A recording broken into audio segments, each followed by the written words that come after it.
하나님 말씀 보시겠습니다. 하나님의 말씀은 갈라디아서 4장 22절로 30절 말씀입니다. 갈라디아서 4장 22절로 30절 말씀입니다.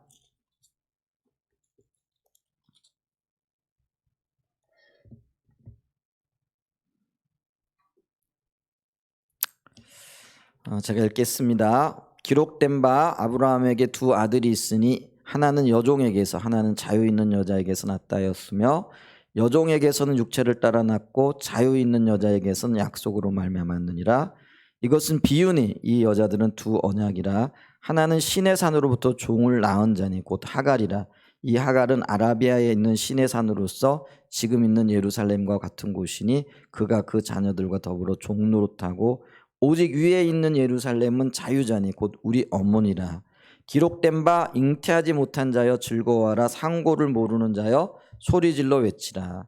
이는 홀로 사는 자의 자녀가 남편 있는 자의 자녀보다 많음이라 하였으니 형제들아 너희는 이삭과 같이 약속의 자녀라. 그러나 그때 육체를 따라 난 자가 성령을 따라 난 자를 박해한 것 같이 이제도 그러하도다. 그러나 성경이 무엇을 말하느냐? 여종과 그 아들을 내쫓으라. 여종의 아들이 자유 있는 여자의 아들과 더불어 유업을 얻지 못하리라 하였느니라. 아멘. 네, 오늘부터 시작해가지고 십자가 복음의 유업이라는 주제를 가지고 좀 말씀을 나누기를 원합니다. 하나님은 하나님의 백성들 혹은 하나님의 자녀들에게 이게 하나님의 유업을 주시죠. 이게 유업이라는 거는 우리가 다른 말로는 기업이다 혹은 뭐 유산이라 이렇게도 말하기도 하는 단어이죠. 근데 성경의 유업이라 하나님의 유업이라고 했을 때는 하나님이 그 백성들과 혹은 그 자녀들과 함께 하심으로 나타나는 열매들을 얘기를 합니다. 그래서 하나님의 생명 혹은 또 그 하나님 함께 하심으로 자녀들의 삶에 회복이 되어지고 또 부흥의 놀라운 역사들이 있게 되는 거죠. 그다음에 이제 그 자녀들에게 하나님의 그 비전들이 더 선명하게 보여지고 또 이 비전들을 이루어가는데 하나님의 질투가 부어지고 하나님 함께 행하시는 그 일들, 또 열방이 우리에게 오고 있는 거죠. 그다음에 또 놀라운 성령의 역사로 인하여 또 병든 몸이 치유되어지고 또 놀라운 믿음의 어떤 역사들이 나타나는 것, 이런 모든 것들이 유업이라고 할 수 있고요. 또 하나님이 보호하셔서 우리를 인도하시고 이끌어 주시는 것, 또 이것도 그죠. 그리고 그다음에 우리 안에 하나님의 의중과 의도가 보여져서 그 의도와 의중을 붙잡고 기도함을 통해서 이게 중보기도죠. 이 중보기도의 놀라운 어떤 응답, 또 하나님이 함께 하시기 때문에 이게 대가 없는 섬김을 할 수 있는 것, 이걸 이제 다른 말로 얘기하면 우리가 얼굴 없는 섬김이라 이렇게 표현을 하기도 하죠. 우리는 어떤 면에서 보면은 다 자기 이름이 나타나길 원하고 또 자기가 다른 사람들에게 알려지길 원하잖아요. 근데 정말 주님이 우리 가운데 함께 하시면 우리는 대가 없이도 내 이름이 알려지지 않아도 진정으로 하나님 안에서 섬길 수 있는, 그 섬김이 어떤 때는 손해가 되는 것이라고 할지라도 기꺼이 그런 것들을 기뻐하고 즐거움을 할 수 있는 거죠. 근데 이런 것들이 하나님이 함께 하시기 때문에 가능하다라는 거죠. 그래서 이런 것들이 하나님의 생명이고 이 하나님의 생명이 우리에게 유업으로 주어진다라는 것이죠. 그런데 문제는 뭐냐면 이 유업이 약속이 되어져 있음에도 불구하고 누구에게나 아무에게나 주어지는 건 아니라라는 거죠. 이 하나님의 유업이 그 자녀들에게 부어지는 것에도 이 조건이 있고요. 이 조건이 충족되어질 때에 그 유업이 부어진다라는 거죠. 그럼 그 조건이 뭐냐라고 얘기했을 때 그게 다름이 아니라 십자가 복음 위에 서야 된다라는 것이죠. 다시 말씀드린다면 십자가 복음 위에, 십자가를 토대로 하는 그 복음 위에 세워진 하나님의 자녀들만이 이 하나님의 유업을 풍성하게 누릴 수 있다라는 것이죠. 그럼 우리가 십자가 복음이 뭐냐? 이게 지금까지 저희들이 1년 이상을 살펴봤던 내용들입니다. 물론 뭐 한마디로 정의하기가 그렇게 쉽지 않기는 하지만은 그래서 우리가 그거를 지난 1년 동안 쭉 살펴봤다라는 거죠. 근데 이제 조금 무리해서라도 이 십자가 복음을 한마디로 정의해서 이렇게 보게 되어지면은 이 십자가 복음이라는 것은 인격체 되신 예수 그리스도 그분 자신을 얘기한다라는 거죠.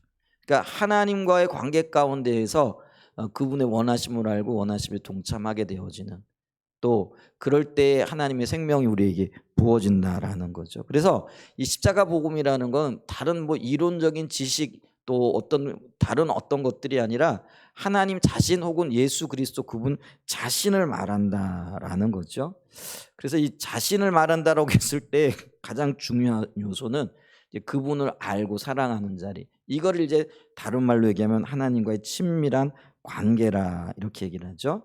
그래서 하나님과 친밀한 관계 혹은 교제, 인격적인 관계 속에서 철저하게 그분 중심적인, 그러니까 하나님 중심적인 삶을 살아가는 것, 이거를 십자가 복음에 토대한 신앙생활이라 이렇게 말할 수 있다라는 거죠.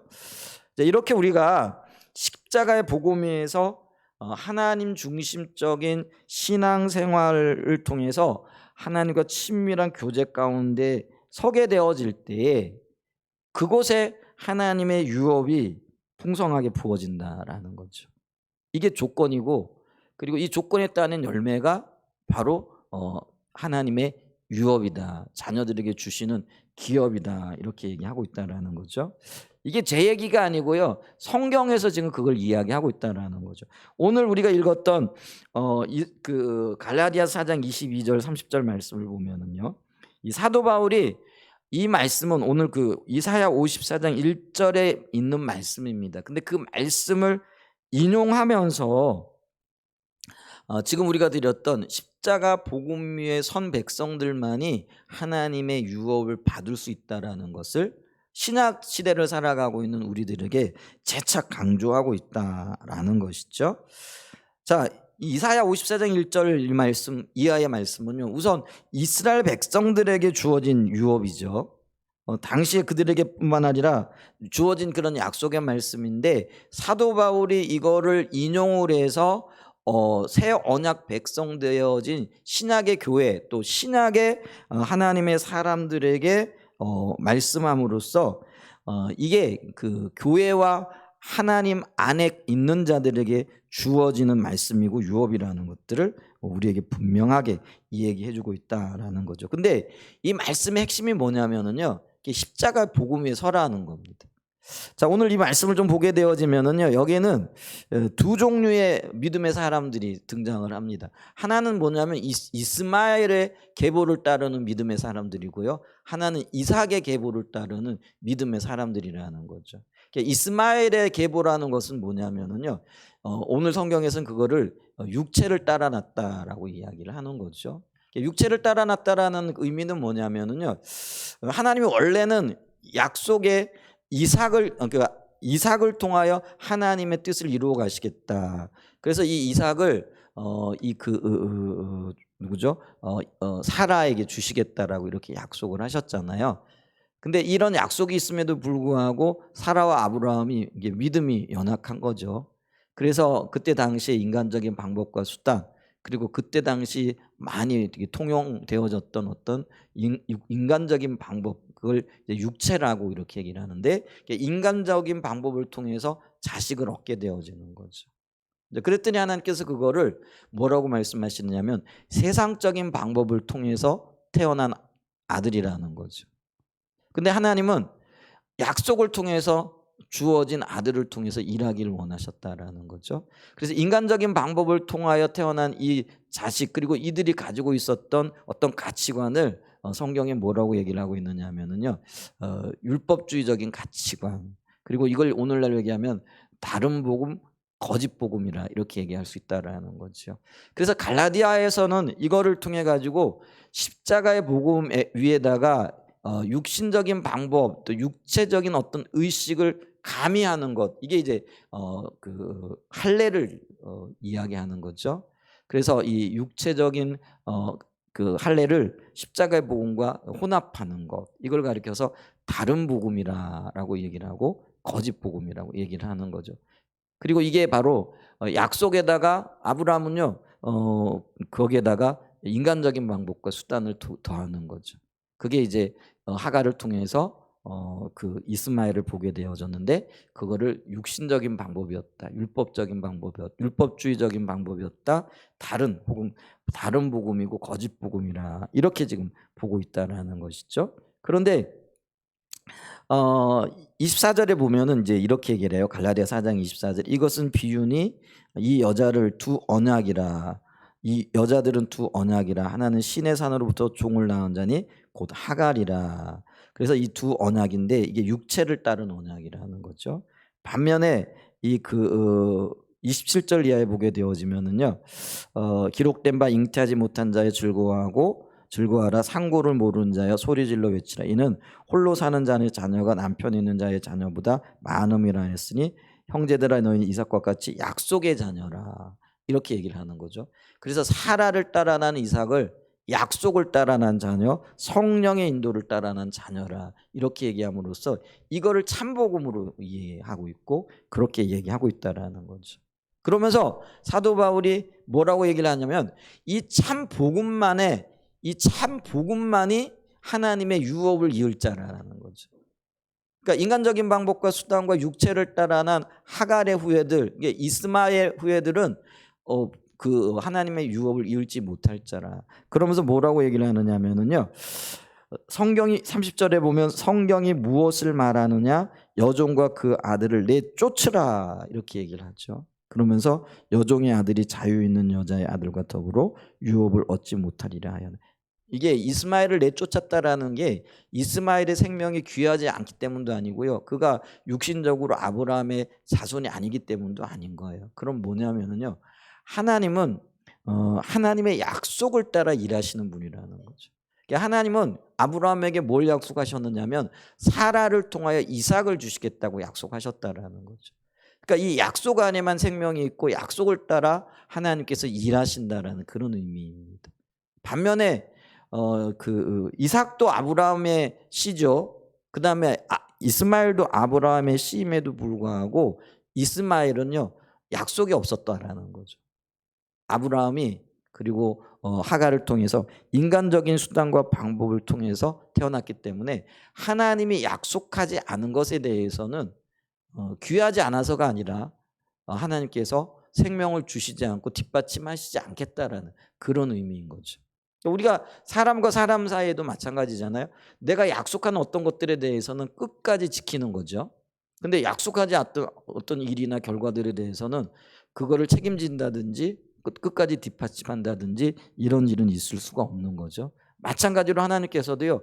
약속하셨고 그 약속에 대한 책임만 지시겠다라는 그 얘기입니다. 근데 하나님은 뭘 약속하셨느냐면은 사라를 따라 이삭을 주시겠다고 약속하셨고 주님이 그걸 행하기를 원하셨다라는 거죠.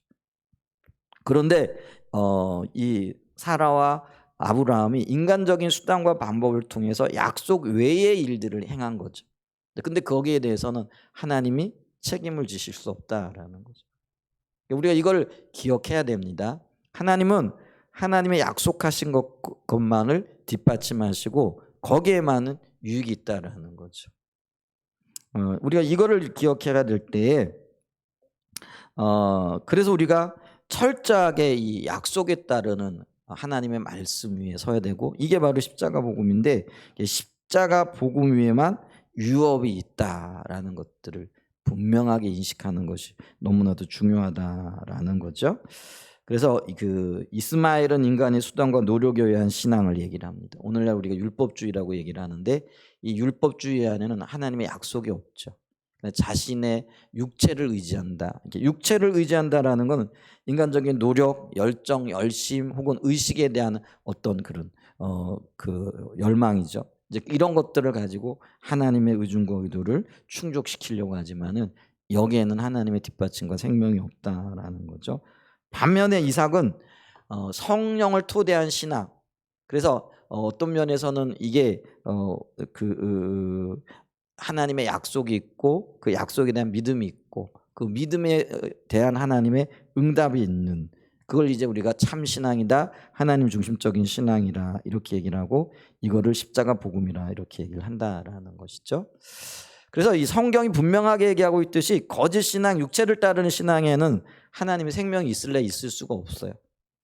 반면에 약속을 따르는 신앙, 하나님의 인도를 따라가는 신앙, 이게 십자가의 복음이고요. 이 십자가의 복음에만 하나님의 뒷받침이 있고 생명이 있다라는 것들을 기억해야 됩니다. 그래서 성경은 우리 안에 이 율법주의적인 신앙, 육체를 따르는 신앙, 자기중심적인 신앙, 이런 것들을 철저하게 배격하라라고 요구하고 있다라는 것들을 기억해야 합니다. 그래서 이 말씀을 기억하면서 우리가 마음에 새겨야 할 것이 있는데, 첫 번째 그게 뭐냐면 우리가 분명하게 인식하고 기억해야 됩니다. 한번 따라서 해보죠. 하나님의 유업은 십자가 복음 위에만 주어진다. 이게 다른 길이 없다라는 거예요.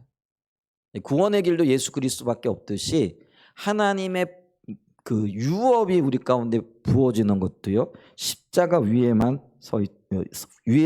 십자가 위에 서 있을 때만 주어지고 부어진다. 근데 그 유업이 하나님의 생명이라 이렇게 얘기를 하셨잖아요. 성경에 보면은 하나님의 많은 약속들이 있어요. 어떤 분들은 뭐 2만 몇천 가지의 약속들이 있다라고 이렇게 얘기를 하더라고요. 근데 저는 세워보지 않아서 잘 모르겠어요. 근데 이제 성경을 연구하시는 분들이 뭐 2만 6천 가지인지 2만 3천 가지인지 그런 수많은 약속들이 있다라고 이렇게 얘기를 하고 있습니다. 그런데 우리에게 굉장히 중요한 약속들이 이사야 하반부에 집중적으로 나타나요. 이사야 하반부라고 할 때는 이사야서 40장부터 66장까지를 얘기를 합니다. 그러니까 이사야 40장부터 60장까지면은 이게 다른 말로 얘기하면은 그 이사야서는요, 구약의 신약이라 이렇게 얘기를 하는데, 그게 신약이 없어도 이사야서만 잘 봐도요, 복음을 이해할 수 있다라고 이야기할 정도로 이사야서에는요, 신약의 어떤 복음들이 함축적으로 나타나져 있는데, 그게 이제 40장부터 집중적으로 나타나요. 그래서 이 40장부터 66장까지가 27권이고요. 그래서 이게 구약의 신학이라 이렇게 얘기를 하고 있다라는 거죠. 그런데 이 이사야 하반부에 나타나 있는 그 약속의 핵심이 뭐냐면은 회복에 대한 말씀입니다.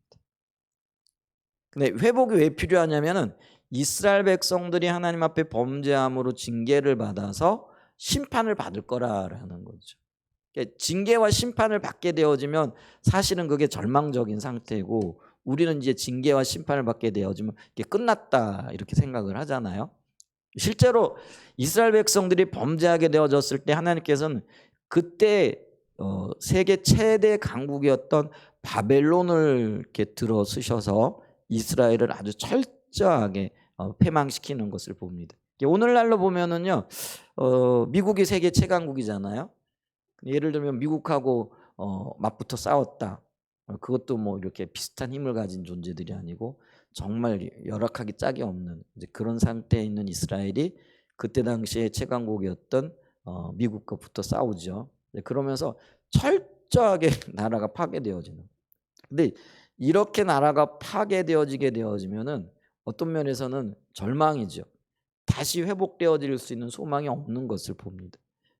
왕은 두 눈이 뽑혀가지고요, 그 쇠사슬에 매여가지고 끌려가는 상태고요. 또 쓸만한 모든 사람들은요, 모두 다 우리가 이게 굴비유학이라 하는데, 마치 얘기하면은 6.25 때 왜 납북 인사들이 그 새끼줄에 묶여가지고요, 줄줄이 끌려가잖아요. 이제 그런 현상들이 나타났던 거죠. 그러니까 이 나라 전체가 완전히 어떤 면에서는 회생불능의 어떤 상태까지 빠져들어가게 되어지는 거죠. 근데 이런 나라를 향하여 하나님이 소망을 이야기하고요, 회복을 이야기한다라는 거죠. 이게 엄청난 이야기입니다. 철저하게 파괴되어졌는데 그 철저하게 파괴되어진 그곳으로부터 하나님은 다시 회복하실 것이라는 그런 소망을 주신다라는 거죠. 그런데 이 회복의 약속을 1차적으로 이스라엘 백성들에게 주시면서 함께 다른 두 종류의 약속도 주고 계시다라는 거죠. 근데 이 두 종류의 약속이 뭐냐? 그러면 아까 처음 주었던 약속과 두 종류의 약속이 있으니까 전체적으로 몇 가지 약속이 되는 거예요? 이게 세 가지 약속이 되어진다는 거예요. 그래서 이 세 가지 약속을 보면은요, 먼저 이스라엘을 바벨론의 포로에서 돌아오게 하겠다라는 거죠. 근데 이건 불가능한 일처럼 보여집니다. 근데 이 약속이 누구에게 주어졌어요? 이스라엘 백성들에게 주어졌어요. 그게 첫 번째 약속이고요. 근데 두 번째 약속이 뭐냐면은요, 요게 조금 더 한 걸음 나아가가지고 궁극적인 구원이 예수 그리스도 안에 있기 때문에 인류 구원을 위한 메시아를 보낼 것에 대한 약속을 하고 있다라는 거죠. 근데 이 약속은요, 먼 미래의 이스라엘 백성들 또 예수 그리스도를 통한 약속. 그래서 이 이사야에서 보게 되어지면은요, 하나님의 백성들을 종으로 이렇게 부르고 명칭을 하고 있는 것들을 이렇게 보죠. 근데 이스라엘 백성이 아닌, 그러니까 이스라엘 백성들이 하나님의 종이었는데 명백하게 이스라엘 백성이 아닌 다른 종들을 언급하고 있어요. 근데 그 다른 종들이 두 개가 나타나는데 하나는 뭐냐면은요, 메시아. 하나님은 메시아를 하나님의 종으로서 고난받는 종, 또 영광의 종으로 이 땅에 보내시고 그 종을 통해서 하나님의 약속을 이루겠다, 이렇게 얘기를 하고 있고요. 근데 또 한 걸음 더 나가가지고요, 이게 종을 언급하고 있는데 이건 메시아도 아니고 그럼 고난받는 종도 아니고 영광 받는 종도 아닌 거죠. 그러니까 이스라엘도 아니고 메시아도 아닌 제3종류의 종이 또 등장을 한다라는 거죠. 근데 그 종이 어떤 존재냐라고 얘기했을 때 그때 당시에는 이 말씀이 이해가 되어지지 않았어요. 근데 수천 년이 지나고 난 다음에 메시아가 오시고 메시아가 고난받으면서 인류를 구원하신 가운데 그 구원받은 무리들을 통해서 이거는 유대인도 아니고 이방인도 아닌, 근데 유대인과 이방인을 합쳐서 새로운 종이 등장을 하게 되어지는데 그게 교회라는 거죠. 그래서 이 교회는요, 유대인과 이방인이 합쳐져서 예수 그리스도 안에서 새롭게 태어난 어떤 기관들이고 또 하나님의 일을 감당하는 존재들인 거죠. 그게 바로 교회예요. 근데 이 교회들을 향하여서도요, 하나님께서 놀라운 회복과 하나님의 유업을 주시겠다라고 약속을 하고 있다라는 거죠. 자, 정리를 해봅니다. 세 가지 약속이 있고요. 그리고 이 약속을 그러니까 약속이 부여되어지는 세 종류의 종이 있다라는 거죠. 세 가지 약속 중에 하나가 뭐라고요? 이스라엘을 바벨론으로부터 돌아오게 하겠다라는 거예요. 이건 1차적으로 이스라엘 백성들에게 주시는 약속이에요. 종이에요. 그 다음에 두 번째 약속이 뭐예요? 메시아가 오겠다라는 거예요. 그래서 그 메시아를 통해서 인류를 구원하시고 회복하시겠다는 약속이에요. 근데 이때 이 약속을 받는 종이 누구라고요? 메시아라는 거예요. 그 다음에 세 번째는 뭐예요? 그 메시아를 통하여 새롭게 부여된, 그렇게 새롭게 태어난 존재들을 통하여 하나님의 놀라운 회복과 유업을 주시겠다라는 거예요. 근데 그 당시에는 이게 어떤 존재인지 몰랐어요. 근데 이제 사도행전을 지나면서 우리가 이 존재가 교회라는 걸 알게 되었다라는 거예요. 그러니까 이제 우리가 알게 되어졌으니까 이걸 이제 교회라고 이렇게 얘기하자라는 거예요. 그랬을 때 교회를 통한 하나님의 놀라운 유업이 주어진다는 거예요. 근데 이 놀라운 유업을 받을 존재들이 누구예요? 교회라는 거예요. 그럼 이 교회는 어떤 존재예요? 예수 그리스도 안에서 예수 그리스도를 구주로 영접한 하나님의 백성들이라고, 무리들이라는 거죠. 그러니까 이 교회는 건물도 아니고 어떤 특정한 기관도 아니고요, 바로 저와 여러분들이 교회라는 거죠. 그러니까 이런 세 종류의 종들에게 하나님의 놀라운 회복과 부흥과 하나님의 약속이 주어져 있다라는 것들을 기억을 해야 된다라는 거죠. 근데 이제 문제는 뭐냐면 아까도 드렸듯이 하나님의 유업과 하나님의 약속은 어떤 자들에게만 성취되어진다고요? 십자가의 복음 위에 세워진 자들만이 유업을 이을 수 있고 받을 수 있고 또 유지해 나갈 수 있다라는 것이죠. 그게 이제 사도 바울이 강력하게 이야기하고 있는 거고요. 또 성경 전체적인 흐름을 볼 때 그게 사실이라는 거죠. 예를 들면은요, 이스라엘 백성들에게 하나님의 놀라운 회복, 부흥, 하나님의 약속들을 주셨는데 그 약속이요, 하나님 안에 십자가의 복음 위에 있을 때는 진짜 풍성하게 나타나요. 대표적인 시대가 다윗 시대예요. 솔로몬 초기 시대라는 거죠. 다윗과 솔로몬은요, 평생 동안 하나님만 바라보는, 적어도 솔로몬 초기에는 그랬다라는 거죠. 그래서 그들의 유일한 관심이 하나님이었어요. 그리고 그 유일한 그들의 어떤 길이 하나님의 말씀에 비추어진 혹은 말씀에 따른 삶이었다라는 것이죠. 그래서 평생 동안 내가 주님의 얼굴만 구하고 살겠습니다. 이런 각오와 삶의 방향성을 가지고 있었던 사람이 다윗이잖아요. 그래서 그 다윗은 그렇게 살았을 뿐만 아니라 자기 자식 솔로몬에게도 너는 하나님을 찾아야 돼. 하나님만을 구해야 돼. 이걸 유언으로 남길 정도였다라는 거죠. 우리 뭐 희성 형제, 우리 집사님 어머님 돌아가셨고 윤 집사님 장모님 돌아가셨는데 돌아가실 때 어떤 유언들을 하셨는지 저는 알지 못해요.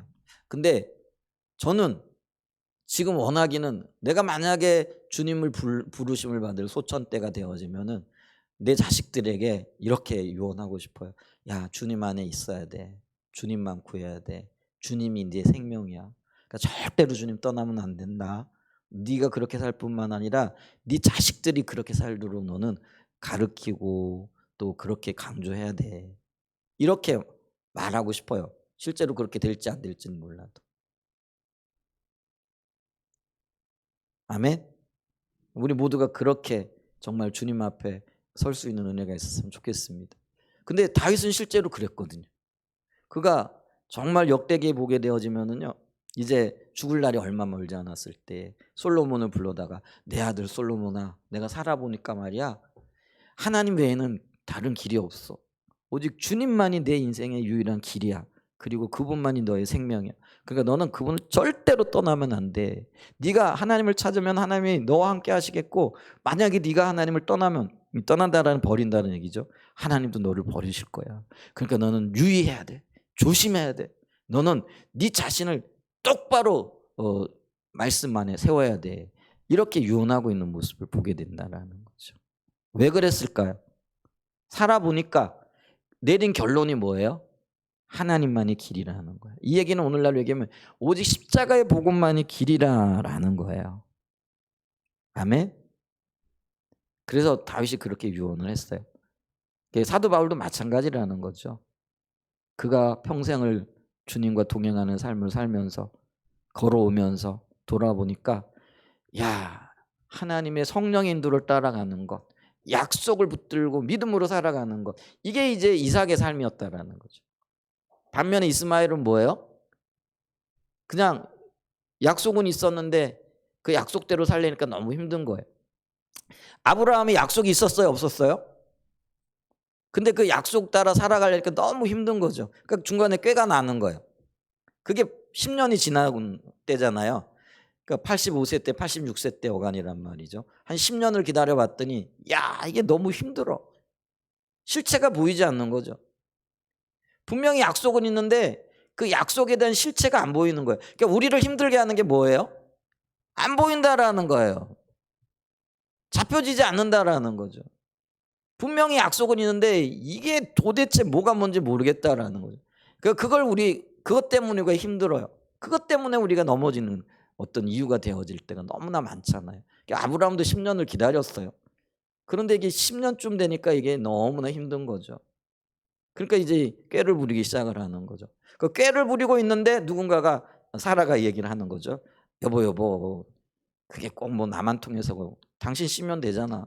그러면서 이제 약속이 아닌 다른 방법들을 갖다가 자꾸 이렇게 권면을 하는 거죠. 이제 그랬더니 아브라함이 거기에 넘어가는 거예요. 그런데 이거를 하나님은 뭐라고 얘기를 하냐면 내 방법대로 안 했다라는 거예요. 우리 오전에 아이들과 지금 압박을 견딤 이걸 얘기를 하고 있거든요. 압박은 고난과 고통이잖아요. 누르는 힘이잖아요. 근데 그 고통 혹은 억압, 누르는 것, 이 고난이 이렇게 올 때 그걸 즐거워하고 기뻐할 사람이 없잖아요. 그런데 굉장히 중요한 사실이 있어요. 이 고난과 압박, 고통이 있을 때 이 고난과 압박, 고통에 대한 반응이 결국은 내가 믿음의 사람인가 아닌가를 나타내는 증거가 되어진다라는 거죠. 요셉을 예를 제가 들었는데 오늘 오전에 제가 설교를 하면서 아이들에게 요셉의 예를 들었어요. 요셉이 고난의 참 압박이죠. 형제들이 자기를 팔아요. 참 그러고 보면 기구해요, 그죠? 우리가 뭐 고난의 시간들, 세월들을 살아간다 하지만은 그래도 형제들이 나를 갖다가 노예로 팔지는 않았잖아요. 좀 어렵게 하긴 해도, 그죠? 그죠? 형제들이 나를 노예로 팔았다. 야, 이런 마음의 상처와 아픔을 가지고 살아간다? 그게 쉬운 생애겠느냐고요. 절대로 쉬운 생애가 아니잖아요. 그런데 요셉은요, 어쩌면은요, 그 멍해를 평생 가슴에 묻고 살아가는 거예요. 요셉이라고 형들 얼굴 볼 때마다 저 형이 나를 팔았지 하는 생각이 안 들었을까요? 그건 자연스러운 거잖아요. 그런데 자기를 팔아버린 그 형들에 대해서 어떤 반응을 하느냐라는 거죠. 그 압박과 고난, 어떻게 반응했느냐가 요셉의 인격과 요셉의 신앙과 요셉의 복을 받을 수밖에 없었던 이유들을 우리에게 보여주고 있다라는 것이죠. 이 얘기는 우리에게 어려움이 있고 고통이 있고 환란이 있어요. 어려움이 없고 고통이 없고 환란이 없는 사람 아무도 없어요. 여러분 저를 볼 때 편안해 보이시잖아요. 저도 여러 가지 고통과 압박과 고난과 어려움들을 겪고 살아왔단 말이에요. 근데 문제는 뭐냐면 이 어려움과 역경과 고난과 고통과 압박들에 대해서 내가 어떻게 반응하느냐, 이게 너무나 중요하다라는 거죠. 요셉이 어떤 반응을 했어요? 마음에 상처가 없던 것은 아니지만 그는 그 상처를 바라보면서 거기에 하나님의 개입을 혹은 하나님의 원하심을 혹은 하나님의 관점을 갖기 시작했더라는 거죠. 하나님의 눈으로 보고 고민하고 기도하고 주님 도와주세요. 저 형들이 나를 팔았는데 너무나 미워요. 그런 생각 안 들었을까요? 생각만 해도 이게 뭐 신물이 넘어오는. 여러분 왜 너무 고민스럽고 이러다 보면은 신물 넘어오잖아요. 그런 경험 있으세요?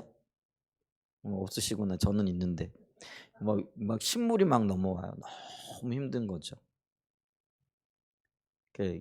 이게 막 위에 이게 역류하는 듯한 느낌이 들잖아요. 그래서 목이 새하고 입맛이 써지고요. 그게 막 이렇게 목을 통해서 넘어오는 그런 때가 제가 몇 번 있었어요.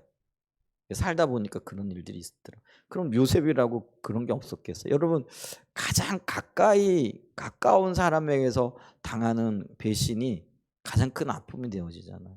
형제들에게, 그것도 집단적으로. 한 형이 아니고요.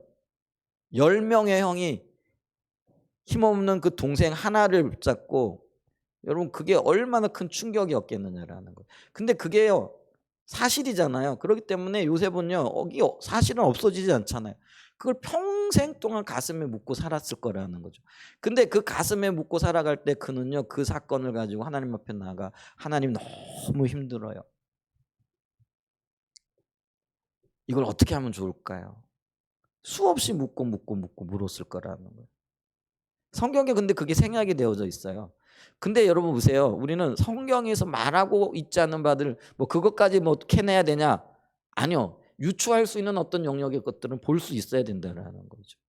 요셉이 어느 날 갑자기 그 형들을 다 용서하고 갑자기 형들을 축복하고 그 형들의 필요를 채우는 사람이 되어졌을까요? 아니요. 그는요. 적어도 수십 년 동안을 정말 신물이 넘어오는 그 아픔과 고통을 참아내면서요. 주님 어떻게 할까요? 어떻게 할까요? 이거를 수없이 눈물 속에서 물었을 거라는 거죠.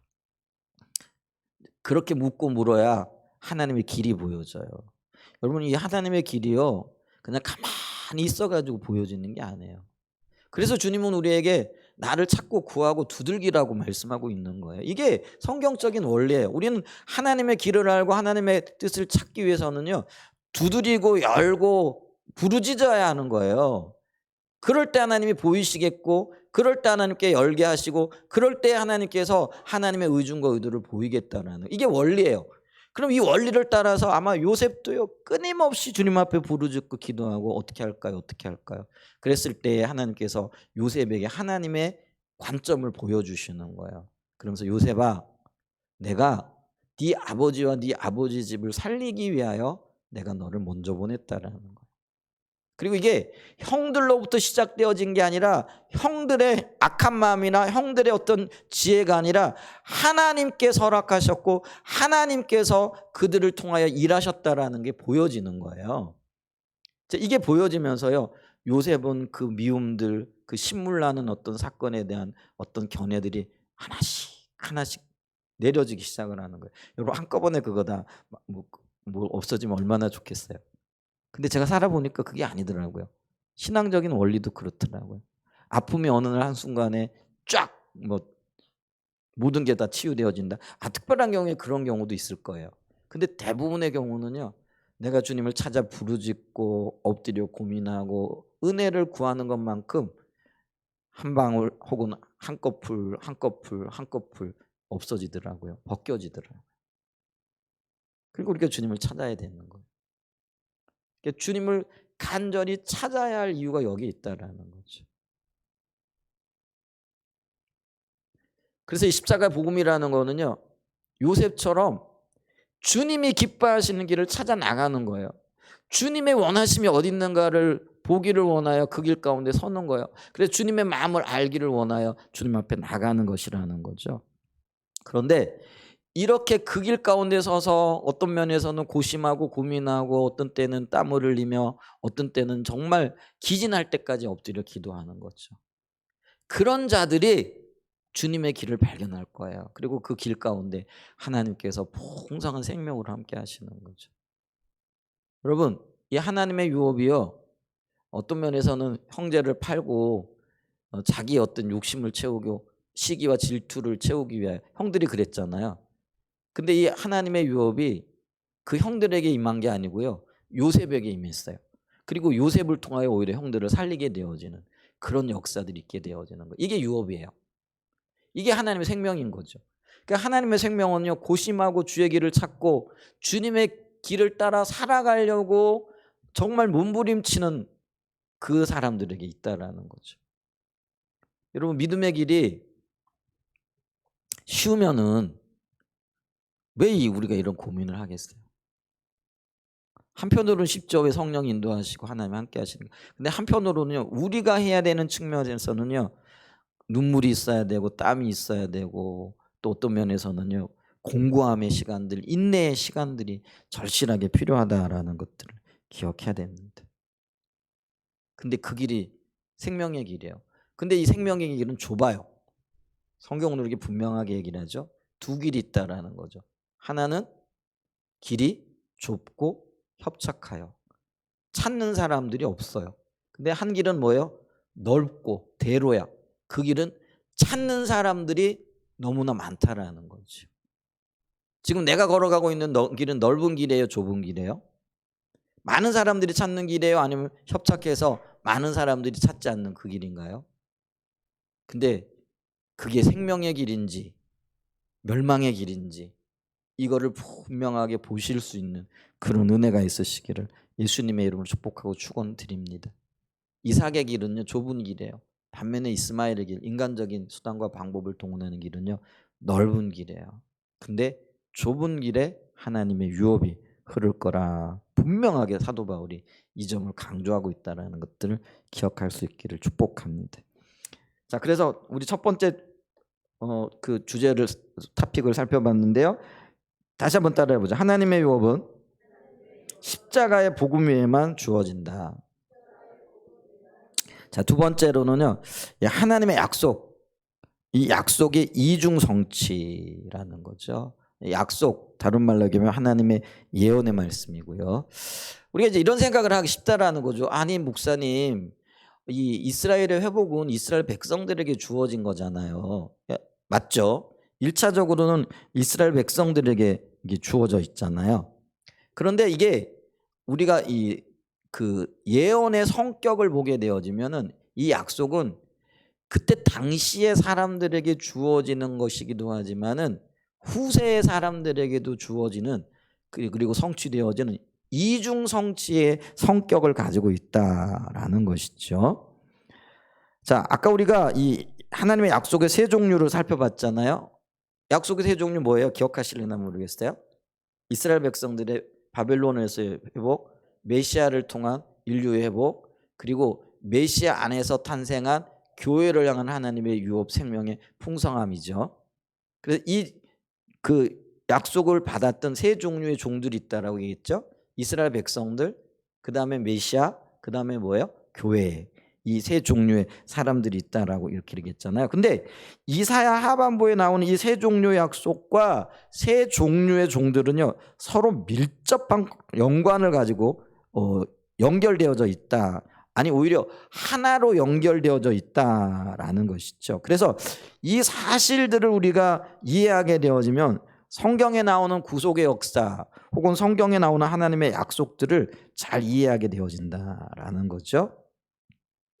그래서 한마디로 얘기하면 이 약속들은요 이스라엘 백성들에게 주어진 약속이지만 동시에 오늘날 교회를 형성하고 있는 저와 여러분들에게도 주어진 약속이라는 것이죠. 자, 이 부분에 대해서요. 이게 스트롱이라는 침례교 조직 신학자가 있어요. 지금으로부터 한 1세기 전쯤에 오래됐죠. 100년 전쯤에 활동하셨던 조직 신학자인데 저희들이 신학교 다닐 때 이분의 조직 신학을 가지고 공부를 했어요. 조직 신학이라는 거는요. 신앙의 어떤 그 교리들을 조직적으로 풀어놓은 거죠. 그래서 예를 들면 뭐 그리스도인이라 그러면 이렇게 성경에서 그리스도에 관한 어떤 그 이야기들을 한 곳으로 모으는 거죠. 그러면 인간론 그러면 인간에 대한 이해, 뭐 천사론 그러면 천사에 대한 이해, 이런 거를 이제 섹터별로 모아가지고 연구하는, 조직적으로 연구하는 그런 학문이라 이렇게 생각하면 되겠다라는 거죠. 근데 이분이 조직 신학에서 예언의 이중적 의미를 설명을 했는데요. 한번 읽어보면 이렇게 말할 수 있어요. 명백하게 어떤 예언들은 그것들이 매우 분명하게 그리고 문자적으로 언급하고 있는 사건에 의해서 완전히 성취되지 않는 풍성한 의미를 포함한다. 이게 뭐냐면요. 어떤 예언을 이스라엘 백성들이 했는데 그 이스라엘 백성들에게 다 성취되지 않고 여지들이 있더라는 거예요. 그럼 그 여지들이 있다라는 거는 이게 아직 성취가 안 됐다라는 얘기잖아요. 그럼 언제 성취될 건가? 그건 이제 다음에 성취될 건데 그러면 그게 그 이스라엘 백성들에게만 아니라 또 다른 사람들에게 혹은 후세의 사람들에게도 약속되어진 예언이고 언약이 되어질 수 있다라는 거죠. 자, 선포된 시점에서 머지않은 장래에 부분적으로 성취된 한 예언은 먼 미래의 사건에서 그것의 주된 성취를 발견할 수 있다. 하나님의 경륜의 원리들이 역사 안에서 지속적으로 반복되고 확대되기 때문에 이미 부분적으로 성취된 예언들이 아직 그것들 앞에 온전한 성취의 순환을 가질 수 있다. 예언에는 마치 먼 것과 가까운 것이 똑같은 거리로 보이는 동양화의 그림처럼 그리고 디졸브 화면에서 가까운 미래가 매우 먼 머릿속으로 녹아드는 것처럼 관점이 부재하다. 이게 관점이 부재하다라는 거는요. 관점이 없다라는 거예요. 예를 들면 그래요. 우리가 이게 동양화라는 그림을 이렇게 보게 되어지면은 산이 이렇게 그려져 있어요. 근데 앞산과 뒷산의 거리가요. 실제로는 굉장히 먼 거리예요. 예를 들면 대청댐에 가서 보면은 이렇게 산이 막 이렇게 중첩돼 있잖아요. 여러 산이 있는데 근데 앞산과 그 뒷산, 그 뒷산과 앞산의 거리가요. 사실은 굉장히 멀리거든요.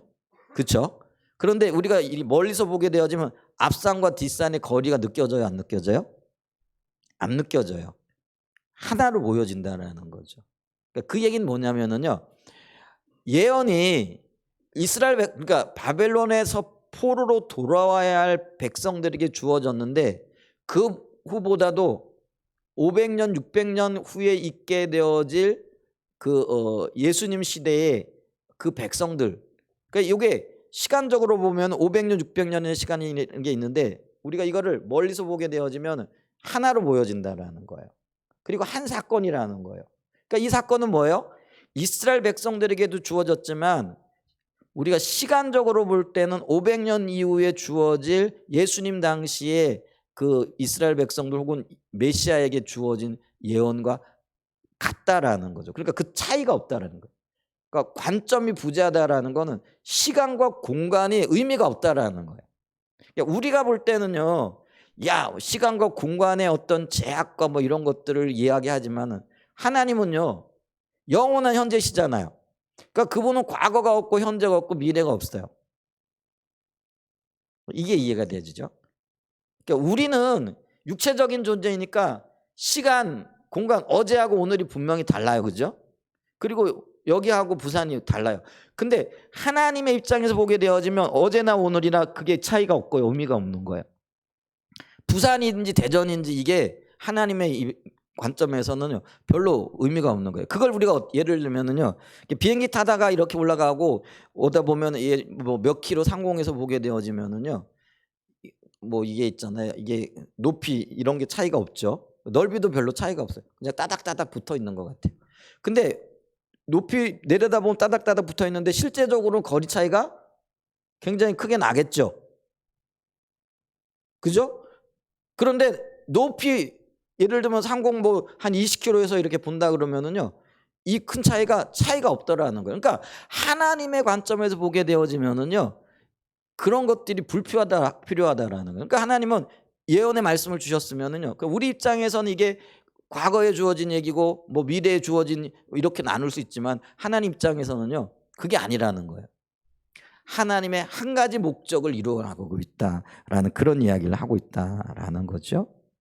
그래서 이 스트롱 박사는요 예언의 두 번째 성취도 미래의 최종적인 성취를 제외하지 않는다. 심지어는 우리가 봤을 때는 이스라엘 백성들의 회복을 얘기했고 회복되어졌잖아요. 첫 번째 성취되어졌죠. 그리고 그 예언이 메시아를 통한 인류 구원의 회복과 연결되어져 있다 그랬죠. 두 번째 성취되어졌어요. 근데 이것도 끝이 아니라는 거예요. 세 번째 다른 하나님의 의도를 가질 수 있는데 그게 뭐냐면은요 교회를 통한 하나님의 백성들의 회복과 하나님의 역사의 회복이라는 것이죠. 그래서 어떤 예언은요 2번 이상 성취되어질 수 있다라고 이렇게 얘기를 하고 있다는 거죠. 그러니까 이걸 우리가 예언의 이중 성취라 이렇게 얘기를 하는데 예언의 이중 의미에 대한 가장 훌륭한 예가요 마태복음 24장과 25장에 나타나요. 마태복음 24장 34절에 보면 내가 진실로 너에게 말하는 이 세대가 지나기 전에 이 일이 다 이게 종말에 관련되어지거든요. 근데 이 세대가 지나가기 전에 그랬을 때 예수님 시대에 이 말씀을 듣는 사람들은 이게 1세기 때 사람들이라는 거예요. 근데 이 예언의 말씀은 오늘날 우리도 듣고 있는 거예요. 근데 1세기 때 예수님의 그 시대의 사람들과 우리는 지금 이 말씀이 어떻게 되는 거예요? 무려 2000년이나 차이가 나는 거예요. 근데 예수님은 2000년 전에 살아가던 사람이나 지금 이 시대를 살아가고 있는 사람들에게 종말을 얘기하고 있다는 거예요. 그러니까 주님이 다시 오실 것이고 그때가 종말이라는 거예요. 근데 우리는 이게 2000년의 시간을 얘기를 하지만 하나님 보실 때는 뭐예요? 한 가지 사건을 얘기를 하는 거예요. 종말을 얘기한다라는 거예요. 그러니까 그때 당시의 사람들은 보게 되어지면은 그때의 종말의 의미와 우리는 이제 우리의 어떤 종말의 의미들을 보겠죠. 근데 그게 한 사건이고 한 말씀이라는 거예요. 근데 이제 시간과 공간의 어떤 제약을 받고 있는 우리 입장에서 보게 되어지면 요게 1차 예언 혹은 요게 이어지는 어떤 그런 연결되어진 예언 이렇게 하지만은 그래서 그게 이중 성취가 되어지는 거예요. 근데 하나님의 관점에서 보게 되어지면 섞여 있는 거예요. 구분이 안 되는 거라는 거죠. 이해가 되세요? 네. 근데 어쨌거나 이제 보세요. 그래서 마태복음 25장 31절에 보면 인자가 자기 영광으로 모든 천사와 함께 올 때 자기 영광의 보좌에 앉으리니 이건 이제 예루살렘 멸망과 종말이 있게 되어질 그리고 예수님의 초림과 재림에 대해서 얘기를 하는 거죠. 여러분 초림은 이미 성취되어졌지만 재림은 아직 성취되어지지 않았죠. 근데 주님이 오신다라는 거는요. 초림과 재림을 동시에 얘기를 하고 있는 거죠. 그게 분리되어지지 않은 사건인 거죠. 근데 우리는 이제 그걸 초림과 재림으로 나눠요. 근데 그게 하나님의 예언의 말씀 가운데는 초림이 이루어졌고 또 재림도 이루어질 거라는 거예요. 그게 이중 성취가 되어질 거라는 것이죠. 그래서 우리가요 이 십자가 복음의 유혹 그러니까 이사야 하반부가 무엇에 대해서 얘기를 하고 있다고요? 회복과 부흥을 얘기를 하고 있다라는 거예요. 근데 그 회복과 부흥이 1차적으로 이스라엘 백성들에게 주어졌어요. 그리고 2차적으로 메시아를 통해서 3차적으로 누구에게요? 저와 여러분들에게 주어져 있다라는 거예요. 그러니까 제가 지금 무엇을 말씀드리기를 원하느냐면요. 이게 그때 당시에만 끝난 게 아니라 이게 한 사건, 한 예언으로 섞여 있다라는 거예요. 그러니까 이 예언의 말씀은 그때 당시에 이스라엘 백성들에게 주어진 예언의 말씀이기도 하지만 동시에 오늘날 하나님의 새로운 백성들인 교회들에게 주어진 예언의 말씀이라는 거예요. 그러니까 이걸 우리가 믿음으로 받아들여야 된다라는 거예요. 근데 이 그 예언의 말씀의 핵심에 뭐가 있다라는 거예요? 십자가 복음에 서야 된다라는 거예요. 이 성취를 위해서는. 이게 관건이라는 거죠. 지금 그거를 지금 말씀드리고 있다라는 거죠. 자, 하나님의 예언의 이중 성취에 대해서 좀 알아봤고요. 세 번째는 뭐냐면 하나님께서는 십자가 복음으로 돌아오라고 절규하고 계시다라는 거죠. 왜냐하면 그 길만이 생명의 길이고 하나님이 그렇게 사랑하시는 인류, 그러니까 저와 여러분들이 살 수 있는 유일한 길이기 때문에 그렇다라는 거예요. 자, 하나님 우리를 사랑하시는 거 아시죠? 그렇기 때문에 독생자 예수 그리스도를 우리에게 보내주셨잖아요. 그러니까 독생자 예수 그리스도를 아끼지 않고 보내주셨던 주님이 우리에게 원하고 또 우리에게 요구하는 한 가지는 뭐냐면요, 그 길 가운데로 오라는 거예요. 그 길이 십자가 길이라는 거예요. 근데 우리는 본성상 주님의 길보다는 항상 어디로 가게끔 돼 있어요? 자기 길, 자기 중심적인 삶. 그게 있잖아요. 누가 가르치지도 않아요. 근데 그게 본능처럼 그런 삶이 이어지고 있더라는 거죠. 근데 하나님의 입장에서 보면은요, 생명 내어놓으시면까지 구원하시고 그 길을 제시하셨는데 사람은 본성상 지금 어디로 가고 있는 거죠? 자기 길, 멸망의 길을 가고 있는 거죠. 그러니까 하나님이 어떻게 하든지 돌이키길 원하는 거죠. 돌아오길 원하는 거죠. 그래서 구약 시대에 수없이 하나님의 그 선지자들을 보냈던 것처럼 오늘날에도 수없이 하나님께서는 수많은 길을 통해서 야, 안 돼, 돌아와야 돼, 돌아와야 돼, 이렇게 얘기를 하고 있는 거죠. 여러분, 우리가 지금 십자가 복음을 배우고 있는데 이 십자가 복음은요, 우리에게만 나타난 진리가 아니에요. 성경 또 교회사를 보게 되어지면은요, 역사 중간중간에 끊임없이 하나님께서는 이 길을 가르쳐 주시고 이 길로 돌아오라고. 이게 복음의 진수를 드러내는 거죠. 근데 복음의 핵심적인 진리들이 자꾸 가려지는 거예요. 가려지니까 곁길로 가고 곁길로 가고 곁길로 가요. 그러니까 하나님께서는요, 믿음의 사람들을 보내서 이 복음의 진수들을 자꾸 밝혀내는 거죠. 돌아오는 거죠. 그게 이제 대표적인 경우가 종교개혁이라는 거죠. 이 종교개혁이라는 건 뭐예요? 가려졌던 복음의 진수들이 나타나서 사람들이 그 길로 돌이키는 거예요. 그러니까 마틴 루터가 오직 믿음으로, 오직 십자가로, 오직 성령으로 이제 이거를 얘기를 했을 때 그 길이 가려져 있었다라는 거. 그 시대는 믿음이 뭔지에 대해서도 가려져 있었고요, 십자가가 뭔지에 대해서도 가려져 있었고요, 성령의 인도로 받는다라는 것에 대해서 가려져 있었다라는 거. 여러분 있잖아요, 우리가 율법주의를 얘기를 하면서 바리새인들이 율법으로 살고 행함으로 살기를 원했고 그렇게 했다라고 그러잖아요. 근데 중세 시대의 기독교도요 똑같아요. 그들은 행함으로 구원을 받을 수 있다라는 거죠. 그래서 그 행함으로 구원받는 것의 대표적인 게 뭐예요? 그게 면죄부예요. 돈을 들임으로, 그게 자기의 행위잖아요. 그러니까 자기가 어떤 값을 치름으로 구원을 받을 수 있다라고 이렇게까지 타락을 한 게 돼요. 그러니까 믿음의 길이 완전히 가려져 있는 거죠. 그러니까 십자가의 길이, 십자가의 복음이 완전히 가려져 있었던 거예요, 그 시대는. 그러니까 하나님께서 마틴 루터를 통해서 십자가가 뭔지, 복음이 뭔지를 보이는 거예요.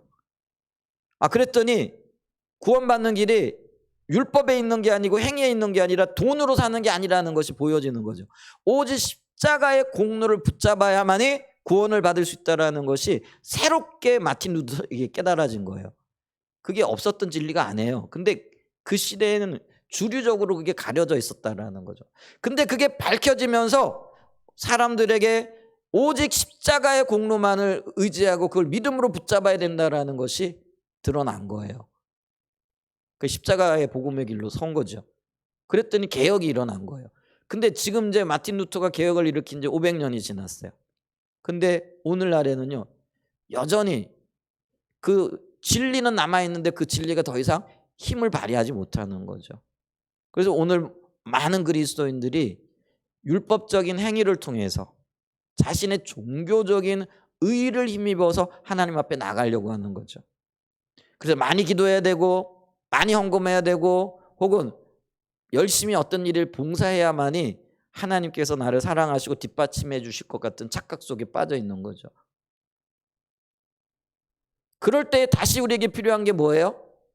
이 율법주의가 아니라 하나님을 사랑하고 내가 하나님 자녀된 것, 이 유일한 진리를 붙잡고 주님 앞에 서야 되는 거. 이게 복음이고 십자가의 복음이라는 거예요. 그러니까 예수 그리스도의 인격적인 관계 안에서만이 우리가 살 수 있는 유일한 길이 보여진다라는 거예요. 아멘. 이게 다시 이제 조명되기 시작하고 보여지기 시작하는 거예요. 근데 이게 주님의 은혜라는 거죠. 그리고 그게 하나님께서 우리를 향하여 절규하시는 하나님의 안타까운 외침이 되어진다는 거예요. 그러니까 하나님은요, 시대를 거치면서 끊임없이 이런 일들을 행하고 계시다라는 거죠. 그래서 사도 바울 시대도 이런 것들이 이미 벌써 등장하고 있었는데요. 갈라디아 3장 3절과 4절에 보면 너희가 이같이 어리석으니 성령으로 시작하였다가 이제는 육체로 마치겠느냐. 너희가 이같이 많은 괴로움을 헛되이 받았느냐. 과연 헛되니. 여러분 보세요. 성령으로 시작했다가 이제는 뭘로 마친다고요? 육체로 마치겠느냐. 이건 절대로 안 된다라는 그런 의미잖아요. 그렇기 때문에 갈라디아 4장 19절에 보면 사도 바울이 하나님의 마음을 가지고 외치는 거예요. 나의 자녀들아 너희 속에 그리스도의 형상, 십자가의 복음이 다시 회복되어지기까지 다시 너희를 위하여 해산하는 수고를 하노니. 사도 바울이 뭐라고 얘기할까요? 아기 낳는 게 가장 힘들다면서요. 고통스럽고 그걸 해산의 수고에다 얘기를 하죠.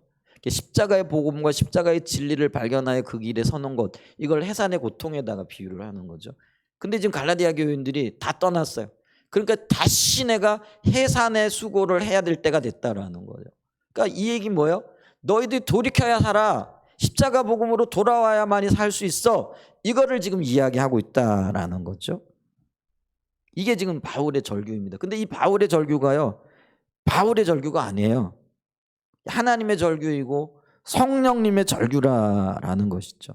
왜냐하면 성경이 누구의 감동으로 쓰여졌어요? 모든 하나님 말씀은 누구의 감동으로요? 성령의 감동으로 쓰여졌다라는 거예요. 그러니까 이 표현은요, 또 이 말은요, 사도 바울 개인의 인간적인 어떤 표현이 아니라는 거예요. 하나님의 마음과 성령님의 마음이 너무나도 절실하게 담겨져 있는 말씀이라는 거예요. 내가 너희를 위하여 다시 해산하는 수고를 해야겠다. 그 얘기는 뭐예요? 우리가 십자가 복음을 떠나서 육체의 길, 자기중심적인 신앙, 자기를 기쁘시게 하려고, 자기를 기쁘게 하려고, 사람을 기쁘게 하려면 어떤 길을 모색하고 있는 우리의 삐뚤어진 신앙, 거짓된 신앙, 잘못된 신앙을 다시 돌이켜서 십자가의 복음 위로 세우기를 원하고 계시다라는 거죠. 근데 이 절규는요, 바울을 통하여 갈라디아 교회 교인들에게 선포되어졌지만 오늘날에는 지금 이 강단을 통해서 한국교회와 한국교회 성도들에게 선포되어지고 있다라는 거죠. 그 얘기는 한국교회를 향한 하나님의 절규가 목이 터져라 지금 외쳐지고 있다라는 것이죠. 우리가 살 수 있는 유일한 길은요, 십자가의 복음으로 돌아오는 거예요. 예수 그리스도의 인격적인 관계 가운데 그 관계 속에서 하나님의 마음을 알고 하나님의 뜻을 알아서 우리의 삶을 그분께 드리고 주님의 통치와 인도를 받고 성령님의 다스림 가운데 하나님의 은혜로 살아가는 것, 이게 십자가의 복음이에요. 그러니까 이 십자가의 복음 위에 서게 될 때만이 하나님의 유업이 우리 가운데 흘러넘치는 거죠. 우리 한사랑 예전교회와 또 속한 모든 주의 자녀들이요, 이걸 분명히 인식하시길 바랍니다. 우리가 살지 못해요. 그러나 가야 할 길이 있다는 걸 깨달아야 돼요. 그래야만 우리 갈 수 있어요.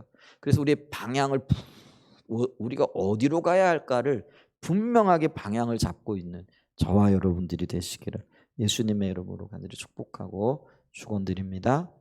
아멘. 우리 찬양 한 장 드리시겠습니다.